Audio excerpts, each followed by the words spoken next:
ఇంకొక ఆయన కొడుకు ఇప్పుడు గురువు, రెడెంప్టిస్ గురువు, ఆర్టీసీకి రీజనల్ మేనేజర్గా ఉన్నాడు.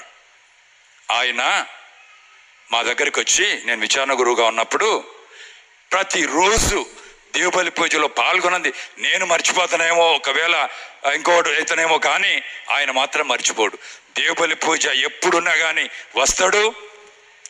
లేక ఆయన కడప నుంచి తిరుపతికి వెళ్ళే మార్గంలో ఉండే విచారణలలో ఎప్పుడు దేవుబలి పూజ ఉంటుందో కనుక్కొని ఆ ఫాదర్కి ఫోన్ చేయించుకొని అక్కడికి వెళ్ళి దేవుబలి పూజలో పాల్గొని ఆ తరువాత ఆయన పని కొనసాగిస్తారు. లేకపోతే చిన్న స్వామికి చెప్పండి స్వామి, ఒక్క పూజ నా కోసం చేయమని నేను ఉంటాను స్వామి అని అంటారు. చూడండి ప్రియమైన సహోదరి సహోదరులారా, ఈ విధంగా మీరు గృహస్థ క్రైస్తవులు మాకు కూడా ఆదర్శంగా నిదర్శంగా నిలుస్తున్నందుకు మీకు వందనాలు తెలుపుతూ, మనం అందరం కూడా ఒక మంచి భక్తి సంఘంగా ఉండాలంటే ఈ బిడ్డలు వారి యొక్క చిన్నారి చిట్టి కాళ్లతో గురుత్వములో నడుస్తున్నారు అని అంటే మీ అందరి యొక్క సహాయ సహకారాలు, ఆశీర్వాదాలు, ప్రార్థనలు ఎంతైనా అవసరం.